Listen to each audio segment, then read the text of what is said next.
Yeah, you should take the other microphone. I have two questions, Bhante, if it's okay. Just this one is not related so much. Is there an equivalent, or the Diamond Sutra? Where does that? The Diamond Sutra is a Mahayana sutra. Yeah, but is there an equivalent, or does it originate anywhere in Theravada? No, it's actually, it's something of a condensation. It's part of what's called the Prajnaparamita group collection of sutras, and it's a shorter version of the, very short version of the Prajnaparamita. It does make allusions to some ideas that are in the Pali Suttas, especially the idea of the Dhamma as being like a raft taught for going to the other shore. But the sutra itself doesn't have a counterpart. And the word chan, does that derive from jhana? Yeah. It does, right? Yeah. Originally in Chinese it would have been pronounced chan-na, chan-na, but then they dropped to make it one syllable, they dropped the n, so it just becomes chan. Or often they use chan to indicate the meditative state itself. Right. They'll use chan ding. Oh, is it Diana? Yeah. So the chan is actually, what do you call this, transliteration from, probably it's based on the Sanskrit dhyana rather than Pali jhana, same word. So they take the chan part from Pali Sanskrit, and then ding is the original Chinese word, which means something like fixed or definite. So it indicates like the fixing of the mind in concentration. Anyone? All right, we can go home. Bhante, this sutta says the Buddha is from the mother's womb, but I remember, is that the popular belief that the Buddha came out of the armpit? I think that there are some traditions, some, what they call the biographies of the Buddha, from a somewhat later period when describing the Buddha's actual birth. They have him coming out from the armpit or from his mother's side. Maybe there's a kind of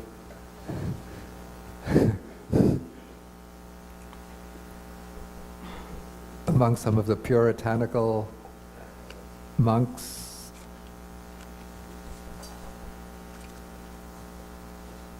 an aversion towards the idea that the child or the infant can be coming out from the vaginal passage. Yeah, so they have to have like almost like a miraculous birth.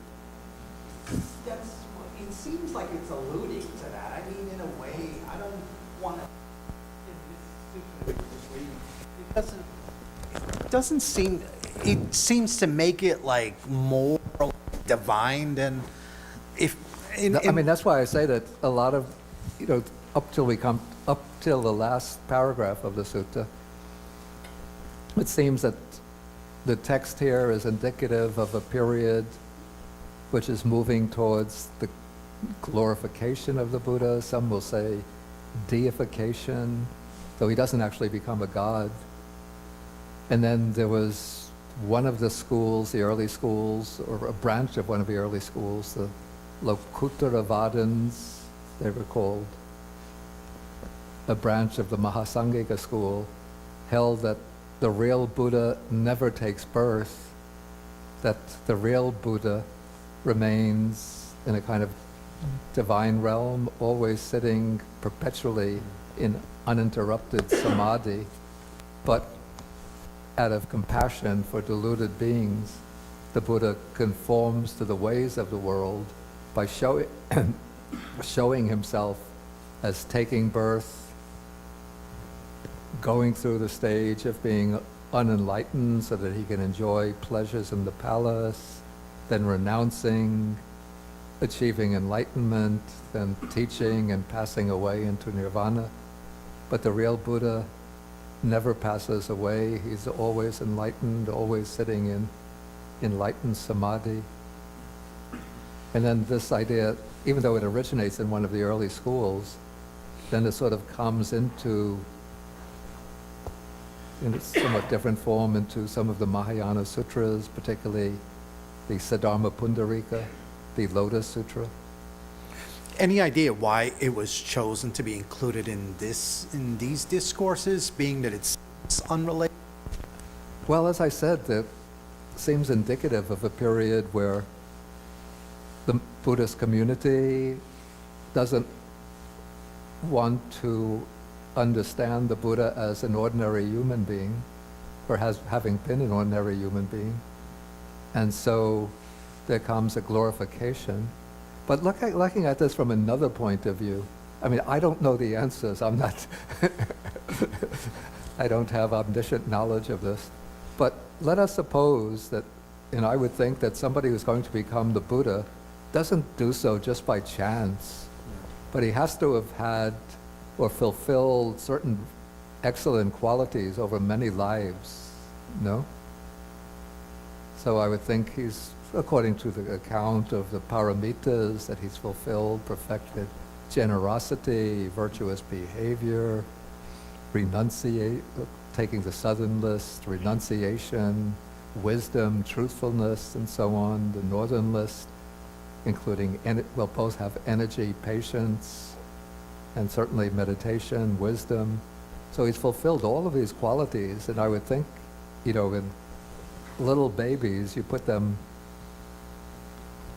in their carriages in a nursery, and they might not look so different, but each little baby is bringing with it a whole backlog of impressions and qualities generated and acquired in past lives.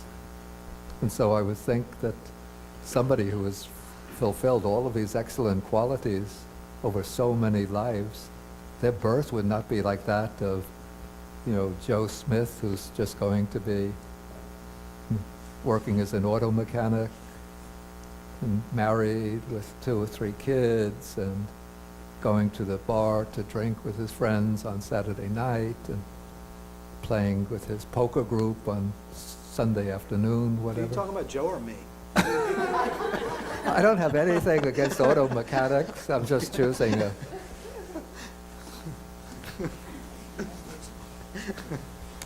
Anybody? You know, so we read, I mean, if you read the biographies of the great, some of the, like the great Buddhist monks of the past, and even of some of the Hindu sages of fairly recent times, like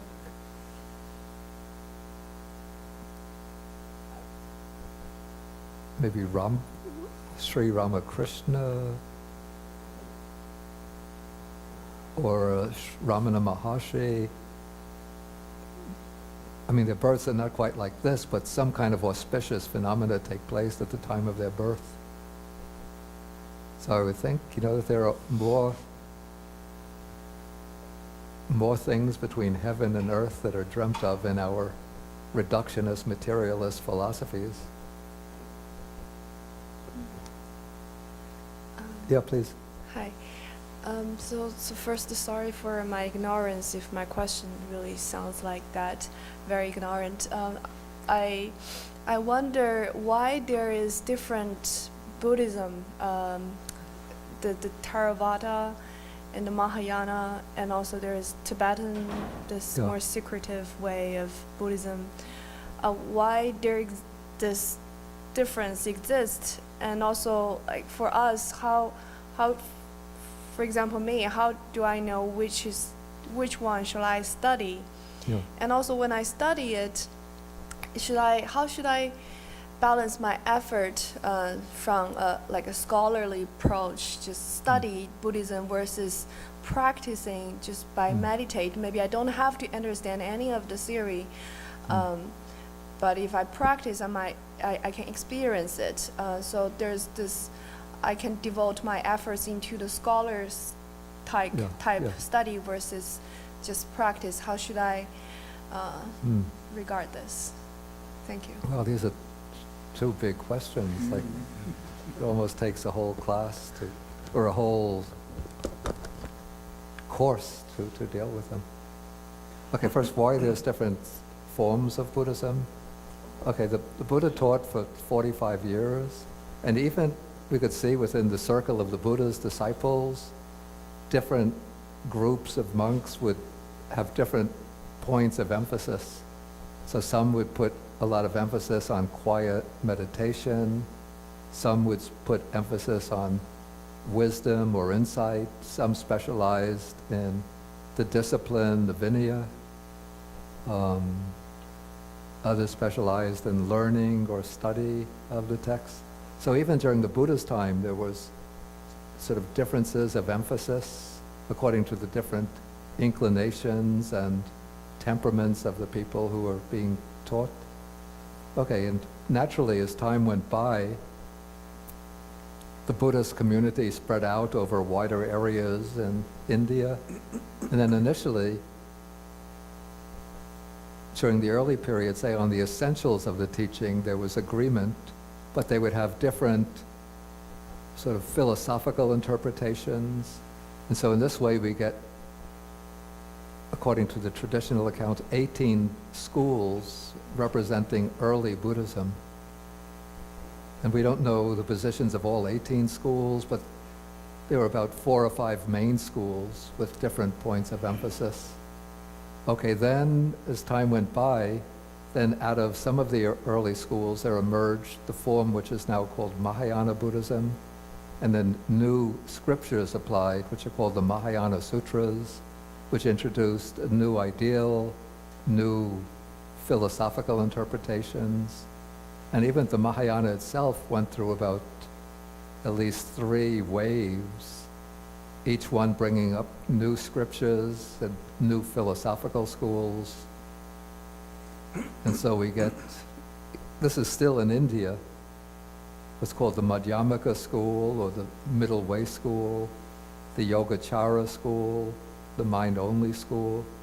Then still a later period, sort of new techniques or methods of meditation came to be adopted in the Buddhist communities. And then this led to the emergence of what's called Vajrayana Buddhism or Tantric Buddhism. Then each of these forms of Buddhism, which originate in India, move to a different geographical region. So the only early school that actually survived is the Theravada school, which had moved early to Sri Lanka and then moved to Burma, Thailand, Cambodia, Laos. Okay, then when Mahayana Buddhism became prominent in India, then the Buddhist missionaries moved from northern India over the Silk Road to Central Asia, then from Central Asia to China. And then in China itself, new schools emerged, which sort of adapted the teachings in ways that were more suitable to the Chinese mind. So we get the original Chinese schools like Chan or Zen and the Pure Land school. And then Chinese philosophical schools, Tiantai, Huayan. Okay, and then from China it moved to Korea, Japan, and this way we get what's now called East Asian Buddhism as it exists today. Then Buddhism, a still later period, 8th century, 9th century, moved up to this was in the Vajrayana stage, moved up to Tibet and then flourished there. And so we have in Tibet actually to some extent all schools of, or all forms of Buddhism in Tibetan Buddhism, but the emphasis is on Vajrayana Buddhism. And so that this way we get like 3 main Buddhist traditions: Southern Buddhism, which is the Theravada school; East Asian, which there's a variety of schools; then Tibetan Buddhism, which itself also differentiated into different schools with some differences of interpretation. Nyingma, Kargyalpa, Gelugpa, Sakyapa. Okay, so that's how, the differentiation takes place as to which one to choose. first I say, to just, explore, learn something about the different schools, and then follow whichever school seems most congenial to one's interests and temperaments. But I think it's important, my opinion is, for Buddhists of all schools to learn the early teachings, because this is like what I would call a fountainhead of the Dharma, the source.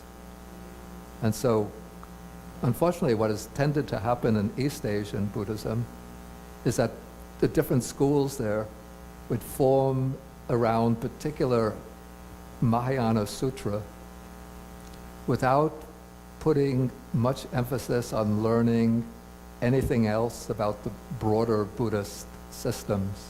So we get, like the Tiantai school focuses entirely on the Lotus Sutra. The Pure Land school on the Pure Land Sutras. The Huayan school, I don't know that it exists anymore, but it focuses only on the Avatamsaka Sutra.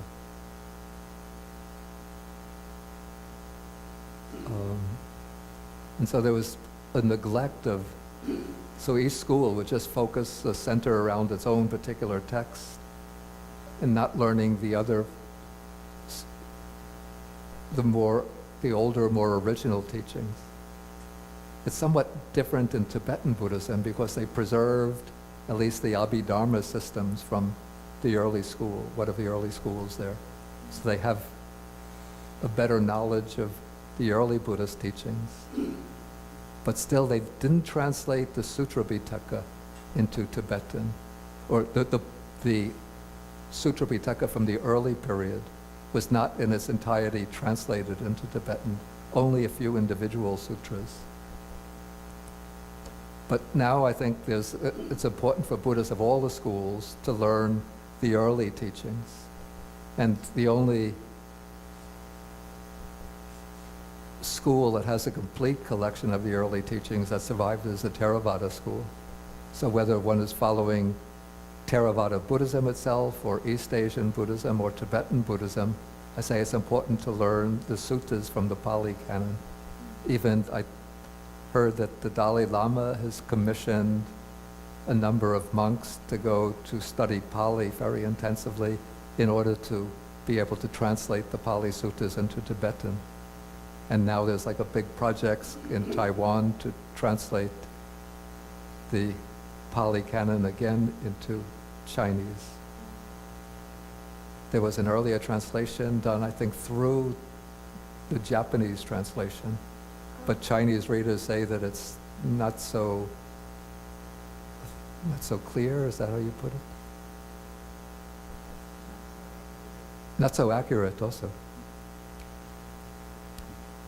Okay, then what kind of balance to strike between study? You don't have to to practice Buddhism, you don't have to become a Buddhist scholar. But my belief is that to practice, one should know the fundamental teachings and get a sort of clear idea of the fundamental teachings of Buddhism. The idea, some people say, don't study anything, just meditate.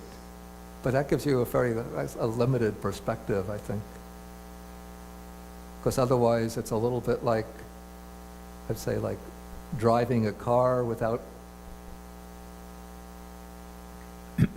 maybe trying to drive a car from New York to California without using a map and refusing to look at any road signs.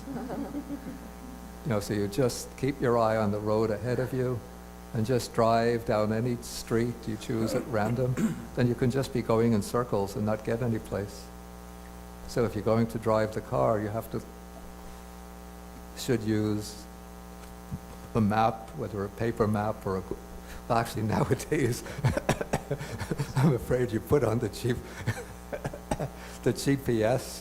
Okay, in our example, the person refuses to use a GPS also. Because now you don't have to read the text, you listen to discourses on the internet, and then you're still getting guidance. Richard. And also take the microphone, can be passed back.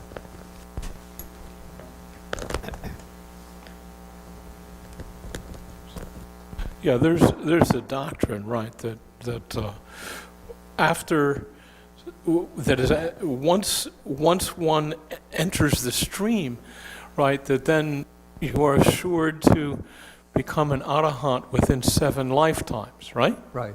Okay. Now, what I'm wondering is, last week we talked about Sutta 122, and it's about the undoing of teachers and pupils. Yeah. And it seems to say that, the undoing can go as far as, becoming an animal, going into a hell realm, and all of that kind of thing. What I'm wondering is, if a stream enterer is guaranteed to become an arahant within 7 lifetimes, Yeah. how do they deal with 122? Because if a teacher can be so undone that he enters the hell realm and so on, he's not going to get a chance there to become an arahant, right? Yeah. So what if he does this in his 6th lifetime? He can't be reborn as a human in his 7th lifetime in order to become an arahant if he's going to a hell realm first, right? But this is somebody who hypothetically is a stream enterer, a Sotapanna? Well, I'm saying he talks about on page 976, right? He says in paragraph 22, and how does a teacher's undoing come out? Yeah. Now, doesn't a teacher have to be a stream enterer? No. No? No. No. No. Oh, now I'm really surprised. First of all, when this passage is speaking about the teacher's undoing, he's not referring to a teacher in the lineage of the Buddha. He's speaking about somebody, it can be from any school of thought or any system of any kind of contemplative system, who becomes an eminent meditation master. He's not to become a Buddha. So a teacher is not a Buddhist teacher? It's like a meditation, in other words, a Hindu. Well, in the time of the Buddha, there was not Hinduism as we know it today. Well, but no, it was this Brahmanism. Yeah. Okay. Yeah. So this would be, it could be a teacher from the Brahminic camp, or a teacher from one of the samana, the ascetic communities, Yeah. or it can be perhaps a Buddhist teacher as well. But to become a Buddhist teacher, one doesn't have to be a stream enterer, not at all. No. No. Oh. I'm still amazed. Really? Okay. All right. Yeah. One has to be a stream enterer or as a learner. Is that true? Well, there's a term, seika, which can be translated a learner or trainee. And that means one who has reached at least the level of the path of stream entry, usually a stream enterer, once returner, non-returner. But that doesn't mean that anybody who is learning the Dhamma or practicing the Dhamma is therefore a seika and therefore a stream enterer. Yeah, so you've learned something new today, Richard. Okay, see you, Sam. Then we'll have to end for the day. Oh, and Poe. Bande, today something puzzled me on section 22, the last section that the Buddha, actually you said rejoins, the rejoinder. Yeah. Why did, and you said actually a similar instruction, also rather similar section appears in others elsewhere in the Sutta Pitaka as well. So there's these three, the feelings, the perception, and the thoughts. But why did he keep the other two of the aggregates out of this?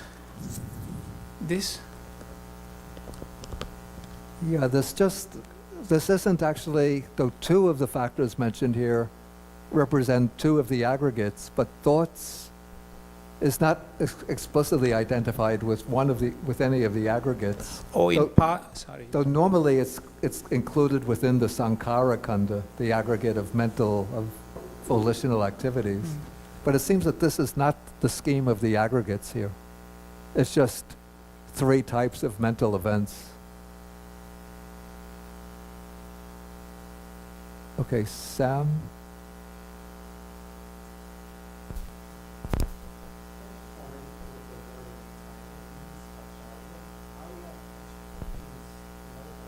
No, this has nothing to do with the word Arya. This is Acharya. It just means usually something which is, when we say wonderful, it's not in the sense of excellent, but rather maybe we should say wondrous, in that it's something that's beyond the ordinary events, something which is sort of bordering on the miraculous, something which is astounding, mind-boggling, mind-blowing. And abbhūta has similar meaning. They're often used when somebody exhibits a feat of psychic power, a display, something which transcends the ordinary, the domain of ordinary events in the human sphere.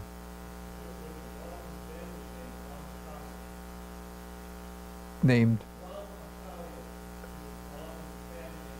Yeah, that is a different word. That is that's probably Acharya. Yeah, there's a word which means teacher, which is Acharya. And this is Acchariya, which means, as I said, wondrous, astounding, marvelous in the true sense of a marvel. Okay. Bowe.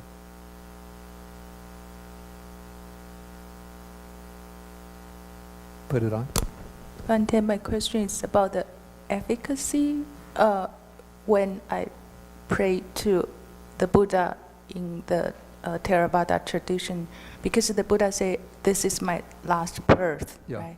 And we don't know if the Buddha exists after his Yeah. nibbana or not. That's the issue is irrelevant. So my question is, I think I asked Bhante this question years before. So when we say Namo Tassa Bhagavata Arahato Samma Sambuddhassa, it's just like I'm making a phone call and the other end there's no person to answer the phone call at all, because I met Bhante as a Mahayana Buddhist, and then over years I dropped my Buddhas from the Mahayana tradition one by one. So even in the Theravada tradition, we recollect the Buddha, but even when I recollect the Buddha, it's just the recollect of the Buddha's good qualities. So there's nobody over there that I can rely on. Is that so? And since there's no way to check, so I would think, well, because I'm not a strong-willed person, maybe it's safer for me to be a Mahayana Buddhist, because there are so many Buddhas, numerous Buddhas over there, and I feel empowered every morning when I wake up.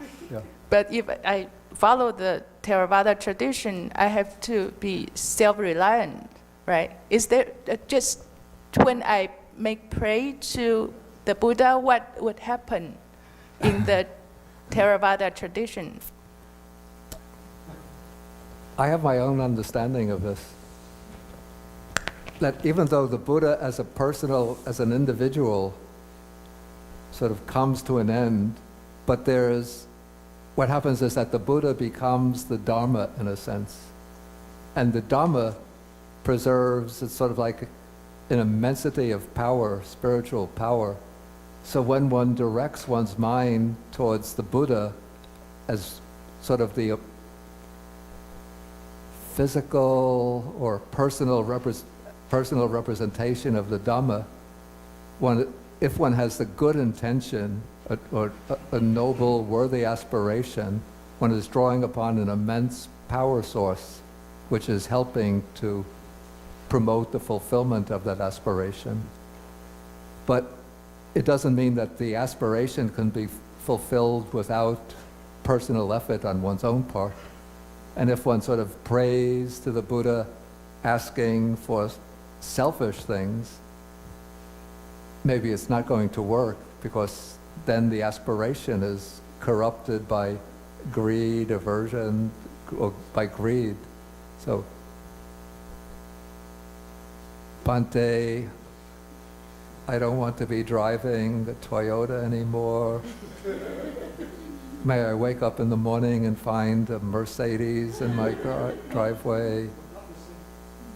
Or I'm playing the stock market. Bhante, may my stocks go up in value. Or Bhante, I don't know.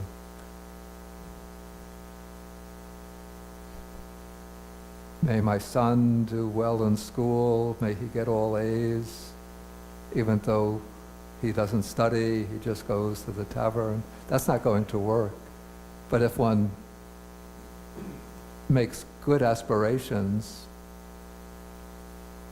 Bhante, may I be able to learn and understand the meaning of the texts, or may I be empowered to be able to help others and benefit others, then I think it's going to be, something's going to happen. So this is what they speak of, and I think they use the Chinese words. One means like call or invitation, then the other is the response. Is it ying? Ying. Ying. Fourth tone. Ying.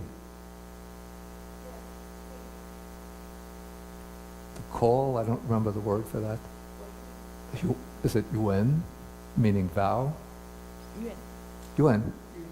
Yuan and Ying. Yeah, so it works, I think.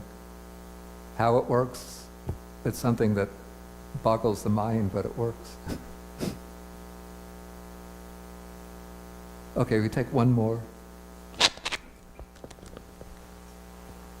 Because, yeah, this is what we call the what we call this the anubhava of the Buddha, Dharma, and Sangha. So, for example, when we recite blessings, we recite like Bhavatu Sabba Mangalang Rakantu Sabba Devata Sabba Buddhanubhavena Sabba Dhammanubhavena Sabba Sanghanubhavena. So this is sort of appealing to or drawing upon the anubhava, the spiritual might. So even though the Buddha, as a human being, passes away into nirvana, but there's still the anubhava of the Buddha still continues, that spiritual power. Okay. Yes, Bhante. Regarding the earlier question that was asked, when I was, I'm originally a Theravada Buddhist. Yeah. For me, Buddhism is common. You believe in anicca, dukkha, anatma, Yeah. the Four Noble Truths, Noble Eightfold Path, the Four Divine Abodes, Metta, Karuna, Yeah, yeah. All this is common to all the Yeah, all yeah. Buddhist Yeah, that is true, religions. yeah. And once you live by that, the whole world is part of your family, and Yeah. it is, with the loving kindness for each other. Yeah. So the small differences between the different, Theravada, Mahayana, Vajrayana, it doesn't matter. In fact, for me, growing up as a Theravada Buddhist, we used to think Vajrayana was different or Mahayana was different. And a friend of mine said, Ravi, here is a VHS of the Dalai Lama on the Dhamma discussion, on Dhamma preaching on the Four Noble Truths. Yeah. I listened to it. He said, listen to it. I listened to it. I could have sworn it's a Theravada monk who was giving it. Mhm. It was identical. It was identical. Yeah. And that is the time I realized that all these small differences, they are, each one can follow their own, Yeah. but it is already coming from one Buddha. Yeah, So it's yeah. a really I mean, the fundamental teachings contradiction. are the Exactly, same. Bhante. So there are differences in emphasis and sort of Exactly. the unfolding of the systematic philosophy. Just before we close, I just want to mention that there's sort of related to this sutra. It just occurred to me. I should have mentioned this earlier, but it just came back to my mind. There are two suttas back to back in the Anguttara Nikaya, Book of Fours. It could be something in the area of, gee, the number of the sutta doesn't come back. Somewhere in the 50s, maybe, 60s. They're both called Wonderful and Marvellous, the same title. In the first one, the Buddha speaks about 4 wondrous and marvelous things, and that is when the Buddha was born, when he attained enlightenment. It has to be while he's still alive. When he gives his first discourse, the great marvelous light surpassing the splendor of the gods appears. The conception, birth. I think it's conception, birth, enlightenment, and turning the wheel of the Dharma. He can't give in the discourse, he can't speak about the light appearing when he attains final nirvana because he's still alive. So those are the 4: conception, birth, enlightenment, and first discourse. So that's the first sutta. Then the sutta that comes right after that, he speaks about another 4 wonderful and marvelous things. That is, let's see how it goes. Okay, this people in the world are sort of governed by attachment, motivated by attachment, but when the Tathagata teaches the Dhamma for the sake of non-attachment, people become interested, they lend an ear, and they try to understand. Then the second one is, people in the world are for the most part sort of driven by conceit, governed by conceit, but when the Tathagata teaches the Dhamma for the purpose of demolishing conceit, people become interested, they lend an ear, and they want to understand. Then the third is, people in the world, for the most part, their minds are restless and agitated, and when the Tathagata teaches the Dhamma for the sake of peace, they want to understand. And then the fourth is that when the people in the world are for the most part enveloped by ignorance, but when the Tathagata teaches the Dhamma for the sake of wisdom or knowledge, then they become interested, they lend an ear, they try to understand. So we have like here, in those 2 suttas, there's a sort of antithesis of 2 kinds of wondrous and marvelous qualities. One, the first one, are what we would call ordinarily miracles in worldly terms. Supernatural light appearing on these important occasions. Then the second set are the miracles that occur in connection with the Buddha's instruction. Okay, I think we have to end for the day. So we'll end with 3 half bows.